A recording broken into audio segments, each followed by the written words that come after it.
Hello, and welcome to the Next ReeVlog. I'm in my car. Just took the keys out so no one will think I'm going to try and vlog and drive. La-dee-da, da-dee-doo. I don't know for sure, but I think I might be getting ill. My reasoning for this is my voice has been getting progressively croakier, deeper. Interesting. I don't know whether that was my phone, or that would have been my watch that I had thought I had lost.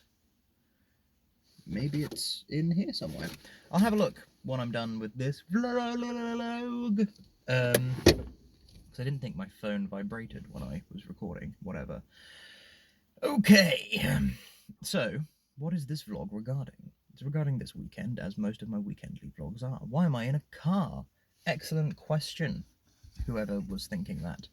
I'm in the car, not because I'm going anywhere in particular, but because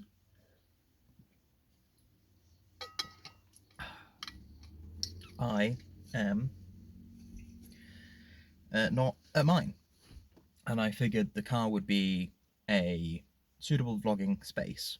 No one's going to interrupt me, in theory. Quiet belly. Hopefully that didn't come out on camera. It was just like a brrr.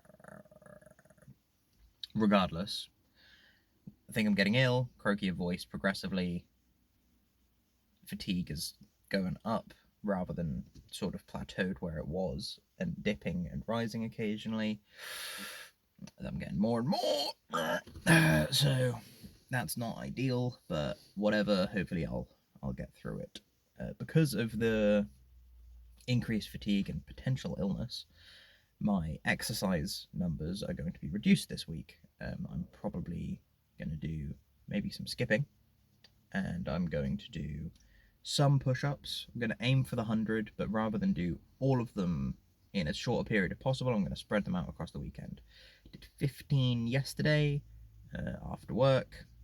If I do 45 today, that's 60, then do 40 tomorrow, something like that. But I can do like 10 when I get home, then 15 before lunch or whatever, have a nap, do another 15, and then do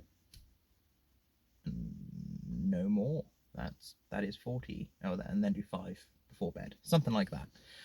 Nice and easy to break down into small digestible segments, which was the whole point of 100 a weekend rather than say 100 on a Saturday. That is definitely my watch. Yeah, so there's that. I also should have podcasts today, but I have told my co-host slash co-creator of the project that might not be happening because I've done a tiny bit of prep, but I've got a lot more to do. That's another reason why I'm in the car. I wanted a change of scenery for doing that, and I was like, where can I go?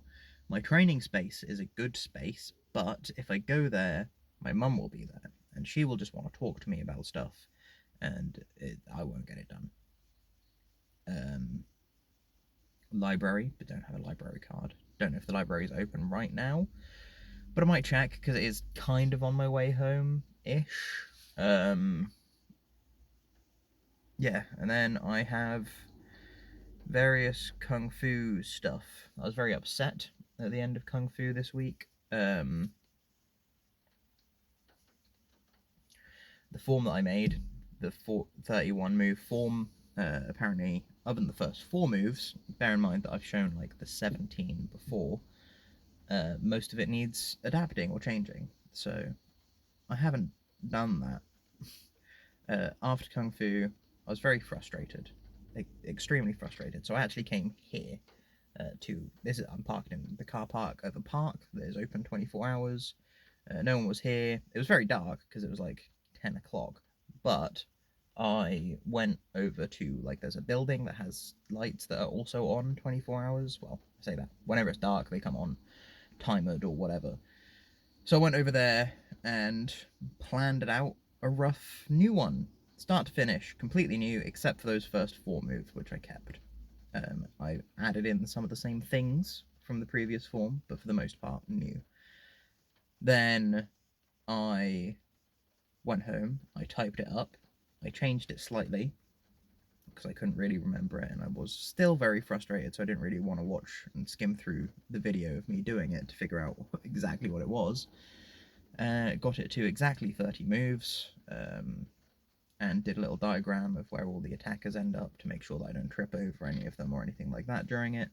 And with that done, downloaded it, put it on my phone, ready to send to my instructor during daylight hours, which I've done, and they said we're going to go through next week. So, that's something, I guess. I'm not going to practice it at all. Not one time before then. Because if that one also needs changing, then I'll just start again. And I don't want to fill my brain with useless sequences of movement. Waste my time. However, the other form, now that that isn't my form for Kung Fu, it's my form for Kung Fu, but not the one that I'll be doing on my grading, which I have reassessed, and that is now going to be the new form. Everyone when they're doing their blue belt needs to make a new form, not their form, just a new form, because the new one that I've made is in no way reflective of me. It is just okay, here are the parameters. Keep it simple. If you hit someone, they probably are finished, collapse, and never get back up again, because why would they? People aren't competent, nobody can block, they can't withstand small amounts of pain, etc. So that's a key one. So keep it simple. Everyone falls over and dies. Don't trip over anyone who's fell over and died. Showcase a variety of skills. They are like the 4 things. So that's what I've done. Pretty much was like, okay, don't reuse any techniques apart from stepping and turning. That seems like a pretty reasonable thing to reuse, and all of the other forms have multiple steps / turns. Use a few different stances, use a few different strikes and blocks, knock down, I think it's like 7 or 8 people in a 30 move sequence. Sorted. Easy. Whereas my form, the first one, the original one I did, had I think 2 attackers because they were competent and they blocked. Apparently people don't do that, so that's why I redid it. The one that I redid, apparently people can't withstand any pain, so you can't hit them more than maybe twice, 3 times at a push before it's padding the form, and you will get marked down, because regardless of the fact that people can be shot, like with a real gun, multiple times and still attack people, an elbow to the head's just gonna knock down anyone. Literally anyone. Could be any person on this planet, elbow to the head, on the floor, down, never getting back up again, at least for the duration of the form. For sure. For realsies. So, because of that, I am going to redo my form, not the one for the grading, but the one that I did, the second form I made. I'm going to redo that, not for the grading. I'm going to take out some of the stuff that I put in to make it more kung fu-y, and really dig down on what is a sequence of moves that is physically challenging, but also practices techniques that might be useful in some way in actual combat. With might be useful in some way being a key parameter there. But like, I started in the horse stance, the most famous martial arts stance of all, I imagine. Not going to do that, because when am I ever stood like that apart from when I'm practicing kung fu? And if I see someone coming to attack me or approaching me in any way, shape, or form, and I am in that stance, I'm not just going to stay in that stance. I'm going to stand up normally to say, hey, what's going on, person? Especially if they look angry, then I'm going to adopt a better, potentially defensive stance.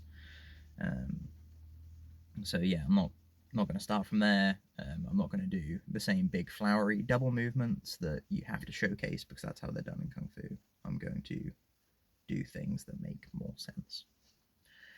And then I can practice that as my form, for me. When I'm not practicing Kung Fu, I can do that as like an exercise, as like a mid ground between Kung Fu and conditioning. I can then have that for me, which will be nice. It's just frustrating that, you know, what makes perfect sense to me doesn't make sense to them, and they can't explain it in a way to make it make sense to me. And I can't seem to explain why it makes sense to me to them in a way that they understand. Anyway, that was a very long tangent. Taking that aside, we then also have further things to discuss. Yeah, I've got to do the prep for the podcast before the podcast. The prep for the podcast is an extensive thing. It's probably not going to be as in-depth as I had originally planned if we do it today. If we don't do it today, then I can probably do it next week, but I'll need to check. Otherwise, I've got the washing machine set to go. I set it so that my washing should finish in probably about an hour and a half from now. It was 2 hours from when I put it on, because my flatmate and their guest are not up and about yet, and I don't want to wake them up with the washing machine bouncing around all over the kitchen. So, I figured, okay, I'll give them an hour and a half from then, so about an hour from now, at which point it's like 9:30 in the morning. If they're not up by then I don't think that they can really be super mad at me for having the washing machine on, because I would like my clothes to dry so I can put them away this afternoon, evening time, rather than tomorrow. And it's already going to be a bit of a push, considering the glorious weather today. There's nothing going to cause steam to rise from the clothes as soon as I take them out of the washing machine, and they enter a beam of sunlight. Yeah. So I am going to be doing exercise today, this weekend, but it's going to be reduced. I have a lot of like brain power activities to do, including updating my CV because I sent it to someone I know, and they have pretty much pointed out a spelling mistake that was in it before I got my current job over 2 years ago. That, not to sound like one of the weird older child type people, but that's whack, bro. Yeah. So I've got to do that.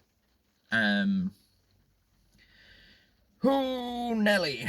The other things, it's been a long week, so sorry if this is a bit more shotgunny than usual. I've got to clear some space on my phone. Memory's nearly full. Look at my budgeting to make sure that everything is still in order. Do any more washing up. There's a little bit more for me to do, but I did most of it yesterday. But I will make more today through the process called living.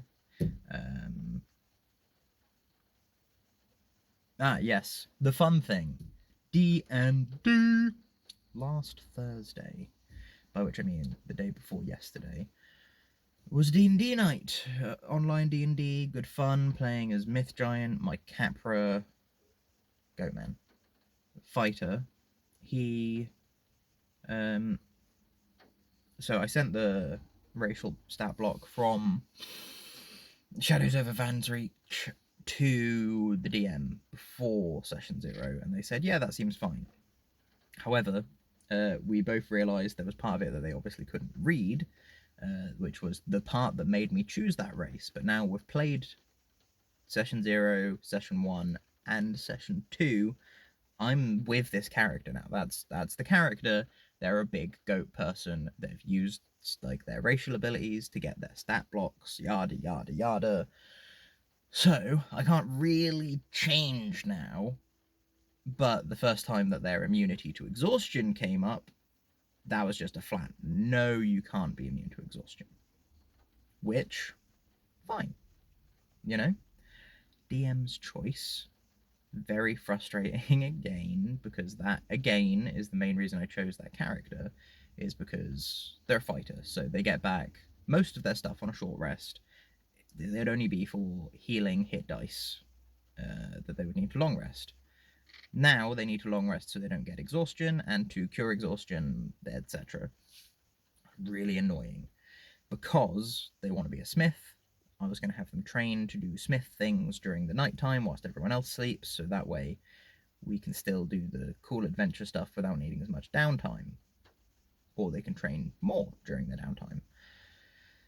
But, obviously, that's not going to work. There are ways around the need to sleep, so I could still be like a lookout, because they've effectively said, take a different racial feature from another race. Cool, sure, no problem, I'll do that. And there are lots of cool ones, like Hippo Build gives you advantage on all strength checks and saves. Obviously doesn't count for attack rolls, but for grappling, yes. For saves, yes. That's pretty good. There's Duragar Magic. Now, I don't know if they'd let me take Duragar Magic, because it's like a sub-race thing. But if they did, then that would be Enlarge. I could cast Enlarge on myself once per long rest. Now that I'm going to be taking long rests, that's not as bad, but once per long rest is still a little bit, you know, it's like an icing thing rather than a useful permanent feature, because getting that plus 1d4 damage is the only reason I would want that, and it's a concentration spell, and I can already cast Bless once per long rest, which is also a concentration spell. Then again, we do also have 2 other people who can cast Bless, but that's besides the point. It's, yeah, I think meh. The plus 1d4 would be great at a later level when we have more attacks, but currently I get between 1 and 2 attacks per round, depending on whether I reduce a creature to 0 hit points / score a critical hit with my heavy weapon. Great Weapon Master feat. Whoop whoop. So yeah, not super stoked for it anymore. Halfling Luck, that's the one that I'm currently leaning towards, because I just get to reroll nat ones unless I get 2 in a row. It's hard to remember sometimes, especially because I'm a huge goat man. 8'6". It's very rare I play big characters, and I figured if I'm going to play a big character, I'm going to play a big character. Pushing the boundaries of medium size there. However, yeah, he's Halfling Luck would be good. Sort of helps against some disadvantages of disadvantage. So there's that. If I roll a 1, I get to re-roll, so it kind of works like advantage, except specific. It's on everything, more or less. Attack rolls, ability checks, and saving throws. It's permanent, unlike the Duragar Magic thing. There were other ones. There's a Vidalcan thing, where you can get proficiency in a tool and skill. And both of them, you get plus 1d4 to your rolls with them. So it's like permanent guidance on them. Really cool. I already have proficiency in the skill and tool that I would want that with, which would be athletics and smith's tools. So I'm hoping that I would be able to, or arcana and smith's tools, either or. I'm hoping that the DM would let me say, okay, can I get expertise in this set of tools and proficiency in this skill, arcana, and add the d4 to those, rather than have to take a different set of tools, because enchanting tools aren't actually a thing. But if they were, you know, maybe. Yeah, So I'm thinking I'm actually going to go back to the DM with some options, because I could take, I can't remember what it is. There's a Warforged thing where they don't need to eat, sleep, or drink, or breathe. There's another thing. It might be Thrykeen, maybe? I don't remember. Some race has a thing where they don't need to sleep. So I could just take that and not need to sleep, but you still need to long rest. It's just not sleep. You can do light activity like reading. It's not great, to be honest. Yes, I could potentially still do like learning, but I would count that as not restful. If you are actively studying, that's not going to be rest. So instead, I'm thinking, right, I'm going to optimize for combat. What's going to mean I do more damage? Hitting more is going to mean I do more damage. Nat ones will stop me from hitting. Halfling luck makes the most sense. Theoretically, I don't know. But yeah, there's that conundrum that I want to get past. Alternatively, if I can take a second Savage Attacker, then I will. Savage Attacker, 1 extra damage dice on a critical hit. I already do 1 extra damage dice on a critical hit. Eventually, I'm going to get the Piercer feat for another damage dice on a critical hit, as long as I'm using a piercing weapon. And if I can get that sweet Savage Attacker times 2, I'm going to get 3 extra damage dice on a critical hit, plus the extra damage from it being a critical hit. I'm using a pike d10, which would then be beautiful. Be real beautiful. If I could get a d12 piercing weapon, that would be phenomenal. But yeah, it's at that point you're practically doing 5d10 in one hit. Oh yeah. Yeah. Okay. Probably going to be the halfling luck thing. But I might just ask, would I be able to take this one, which means I don't need to sleep, but I can't do too much during a long rest?